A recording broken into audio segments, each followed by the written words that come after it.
Hier soir, déclaration du Premier ministre Mateusz Morawiecki. Écoutez. Nous ne transférons plus aucun équipement à l'Ukraine, car nous nous armons nous-mêmes avec les armes les plus modernes. Nous nous concentrons principalement sur la modernisation et l'armement rapide de l'armée polonaise, afin qu'elle devienne l'une des armées terrestres les plus puissantes d'Europe, et ce, dans un délai très court. Voilà donc pour cette déclaration définitive, je ne sais pas, mais brutale. Ça oui, c'était donc hier soir. On pense tout de suite, évidemment, au début de la fin d'une solidarité qu'on pensait indéfectible. Quelles conséquences? Pourquoi, Jade, vous nous rejoignez? On va méthodiquement examiner les questions, tous les compartiments du jeu, si je puis dire. D'abord, première question, pourquoi?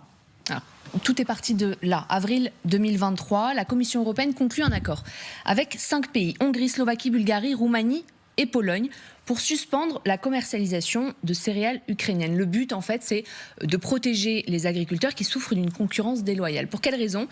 Les débouchés commerciaux avec toute l'Afrique et le Moyen-Orient sont quasiment au point mort. Ce qui veut dire que toutes les livraisons se sont massivement rabattues sur l'Europe, qui est devenue donc le marché principal, et ont totalement déstabilisé le marché sur place, au point qu'aujourd'hui, je regardais, le prix de vente d'une tonne de blé dans ces pays, notamment la Pologne, a été divisé par 2 en quelques mois. On est passé de 390 € à 190 € aujourd'hui. La Pologne, qui est elle-même, il faut le savoir, productrice de blé, ne vend plus ses propres produits et donc demande tout simplement à Bruxelles de faire quelque chose. Cet embargo est, selon l'accord signé, censé prendre fin le 15 septembre. Problème, sur les 5 pays que je vous ai cités, vous en avez 3 qui ont décidé de poursuivre cet embargo: la Slovaquie, la Hongrie et bien évidemment la Pologne. Quelle que soit la décision ultérieure de la Commission, nous n'ouvrirons pas la frontière aux céréales ukrainiennes après cette date. Voici ce qu'indique donc le gouvernement polonais dans un communiqué le 12 septembre. Dans la foulée, le Premier ministre ukrainien sur Twitter menace d'emprunter la voie judiciaire si l'accord n'est pas tenu. C'est le premier signal fort, si j'ose dire, envoyé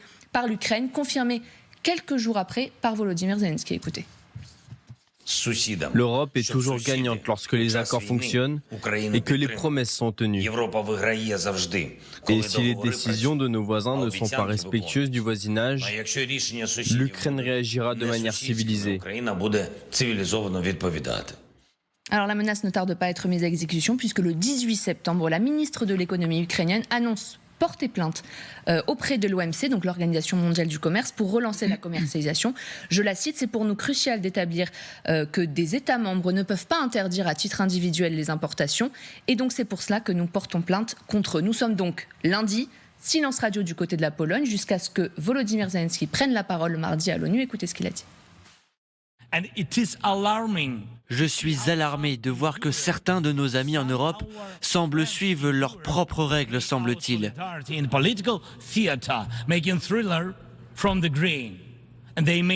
Mais en fait, ils font le jeu de Moscou.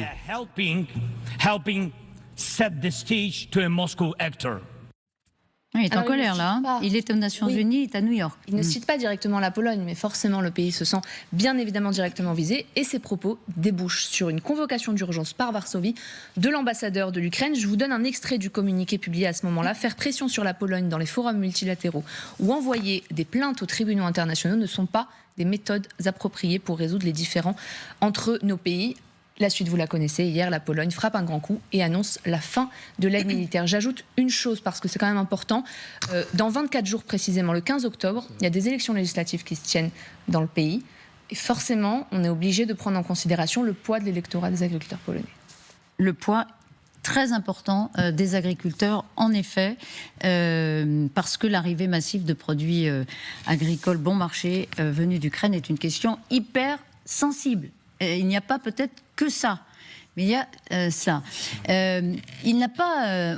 On va revenir sur les causes. Il y a ce que vous avez décrit, donc la dégradation des relations entre Varsovie et Kiev sur la question agricole. Il y a peut-être d'autres considérations qui entrent en compte dans cette affaire. Vous disiez que vous étiez surpris, vous. Ça monte aussi haut, oui, honnêtement, on le voyait bien, Jade a raison, la question des élections, c'est fondamental.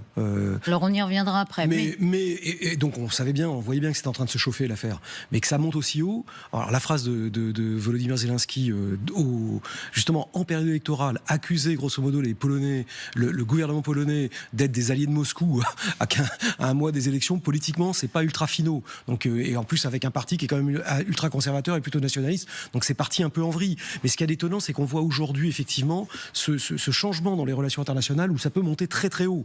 Espérons que ça descende aussi vite, mais on est quand même dans des choses qui sont très instables du point de vue en tout cas du déclaratif. Il y a effectivement, Jade le rappelait avec nos images nous le montraient, mais cette déclaration de Douda à l'époque, c'est la Pologne et l'Ukraine sont des amis, voire des frères. Donc on passe d'un espèce de truc. Mais est-ce que, vous avez, à juste titre, vous insistez sur cette phrase, cette maladresse, vous estimez que c'est une maladresse? Accuser les Polonais d'être des alliés de Moscou, honnêtement, c'était pas finaux. C'était pas finaux. Il le fait parce que, encore une fois, est-ce qu'il le fait parce que c'est l'affaire des céréales qui met le feu aux poudres?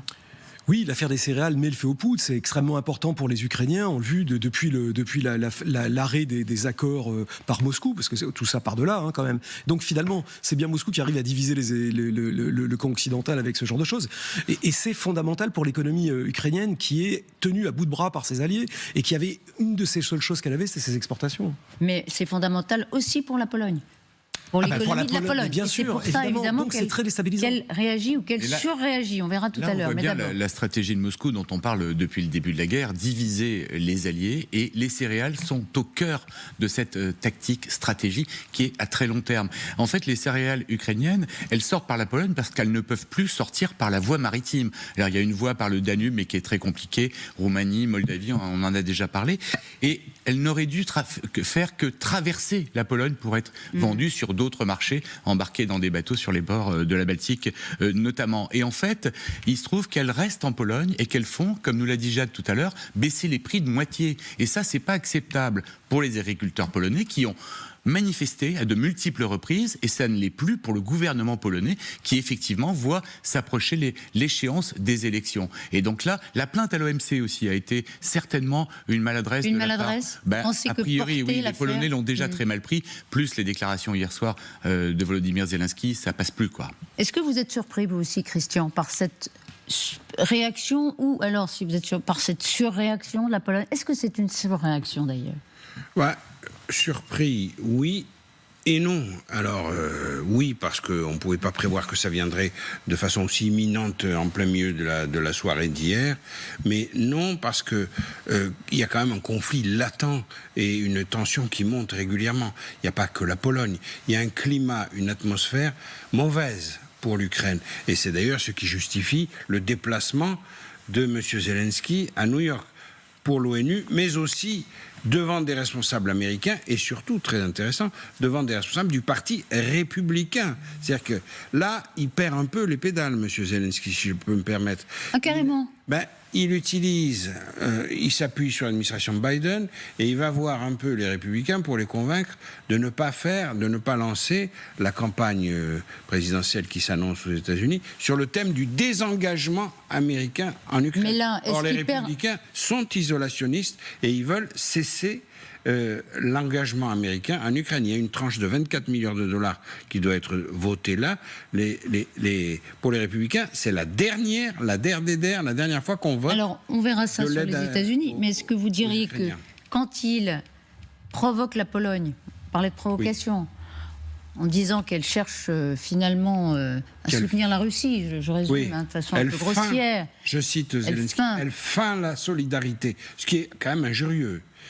Mais il y a beaucoup d'injures de part et d'autre, ce qui prouve les tensions. Est-ce que Zelensky est saisi par une forme d'hubris, là Alors, soit d'hubris, soit plutôt, à mon humble avis, d'affolement. C'est-à-dire qu'il voit qu'il perd ses soutiens, il perd pied, et je cite le président polonais Duda à l'ONU, dans les couloirs, il a dit la Pologne, c'est très injurieux aussi de la part des Polonais, ressemble à un homme qui se noie et qui s'agrippe. L'Ukraine. À celui qui...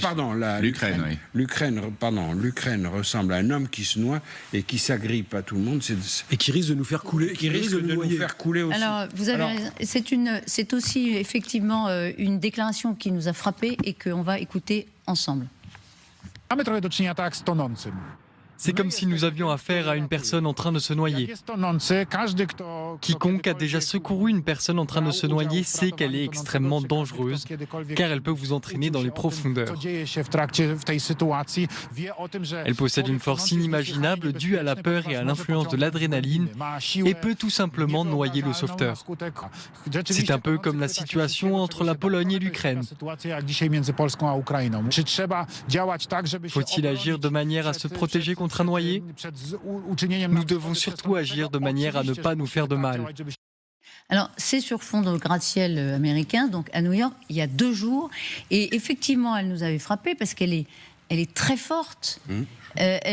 En fait, le président polonais est en train d'expliquer que l'Ukraine, aujourd'hui, entraîne ses partenaires dans sa chute. C'est ça l'idée de la noyade. C'est extrêmement fort et violent, cette déclaration. C'est offensant pour toute la nation ukrainienne.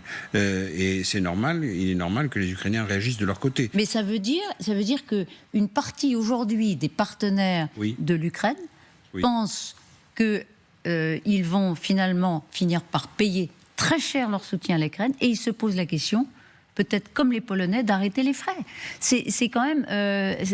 cette phrase, elle est très, très inquiétante pour l'Ukraine. Et il la prononce à New York, sur le territoire américain, où il sait qu'une majorité maintenant de l'opinion publique américaine, telle que les sondages l'établissent, n'est pas favorable à la poursuite de l'engagement américain en Ukraine.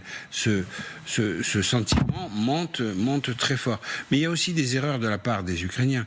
Quand la responsable que Jade a citée tout à l'heure, dont j'oublie le nom, dit que la Pologne n'a pas le droit d'appliquer l'embargo sur les céréales ukrainiennes, elle s'incorpore dans l'Europe. Or, à ma connaissance, l'Ukraine n'est pas encore membre de l'Union européenne. Mais l'état d'esprit que traduit cette phrase, encore une fois, Christian, vous avez bien fait d'appeler cette phrase, l'état d'esprit est très frappant ce matin. De la part de la Pologne, on verra avec vous, Jade, dans quelques instants, l'importance que constituait l'aide polonaise à l'Ukraine. Et ils disent ils sont dangereux. Est-ce que c'est un prétexte, cette affaire de céréales? Alors, elle repose sur des inquiétudes réelles. Les agriculteurs polonais perdent une proportion importante de leurs revenus. Est-ce que c'est un prétexte pour, dans le fond, renationaliser un peu leur économie et ne plus dépenser autant d'argent pour l'Ukraine? On verra ça tant que la crise va se développer. On verra jusqu'à quel point deux parties en fait sont prêts à aller dans ce querelle. On peut l'appeler comme ça. Pour l'instant, c'est assez ponctuel. Ça porte sur un sujet assez concret sur lequel deux parties n'arrivent pas à trouver un compromis. Et il a commencé déjà ce débat vers début août. Et petit à petit, en fait, c'était évident que les deux parties ne pouvaient pas trouver une solution derrière les coulisses. C'est pourquoi elle est devenue tellement transparent et tellement évident pour tout le monde, ce conflit, parce qu'apparemment, il n'y avait pas de moyen de trouver un compromis entre eux à huis clos. Mais en même temps, à mon avis, les tensions entre les alliés, c'est pas quelque chose qui est rare. En fait, dans les alliances, c'est en quelque sorte normal qu'il y ait de temps en temps, mais les crises peuvent se passer. Ce qui est différent avec l'Ukraine et la Pologne, c'est que ce sont des démocraties, et du coup, ça peut devenir transparent parce que leurs hommes politiques disent ce qu'ils pensent et en fait, ils sont responsables pour ces paroles. Est-ce que les mêmes crises arrivent entre Poutine et Lukashenko ou Poutine et Xi Jinping? C'est très probable, sauf qu'on ne les voit pas. Mais ici, c'est juste, à mon avis, un aspect de la démocratie quand c'est plus transparent, en fait, les crises politiques, comme on le voit entre l'Ukraine et la Pologne. Mais ça ne veut pas dire qu'à mon avis, c'est la rupture des relations. Alors ça, c'est intéressant, parce qu'ils auraient pu d'abord envoyer des sommations, les Polonais.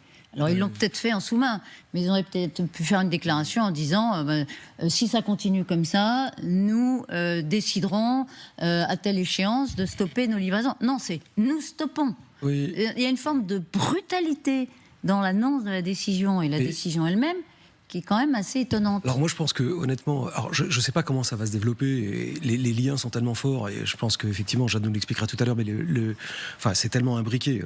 Fondamentalement, l'Ukraine ne peut pas continuer sa guerre sans le soutien derrière de la Pologne, c'est sa base arrière. Hein, donc il va falloir que ça se règle.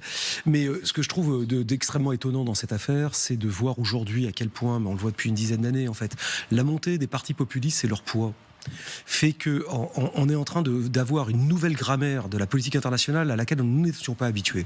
On a la même chose avec Erdogan. Rappelez-vous quand il a insulté Emmanuel Macron, etc., et la France. Il a même fait illuminer par certains de ses navires des frégates françaises. Enfin, on est arrivé alors qu'on est tous dans l'Alliance, on est arrivé à des degrés de tension parfois et de mise en scène de la tension qui était totalement inacceptable entre alliés avant, et qui maintenant se fait. Puis alors, voilà, regardez, là, il y a 15 jours, on le voit à un sommet où il glisse à l'oreille « Mais pourquoi tu viens pas me voir qu'on en discute ?» etc. Mais il dit « Mais il y a le président qui dit « Mais je t'ai proposé de venir, c'est toi qui n'as pas voulu. » Et donc, vous voyez, cette espèce de truc où finalement, ça les dérange plus du tout de monter très haut pour faire du cinéma, puis après de revenir. On est quand même dans une... Et comment vous l'expliquez, c'est la politique spectacle, en fait, au niveau moi, je pense, moi qui suis un vieux con, en fait, oui, j'ai pas l'habitude de ça, et je trouve ça étrange, mais c'est la politique spectacle. Vous pensez qu'il y a cette forme de... où finalement les questions de politique intérieure et de peser sur une population un peu chauffée à blanc, ultranationaliste, très populiste, pèsent plus que finalement les relations internationales, la maintien des alliances dans l'expression. C'est un sentiment, je l'exprime peut-être mal, non, je me trompe peut-être. Vous êtes très clair. Voilà.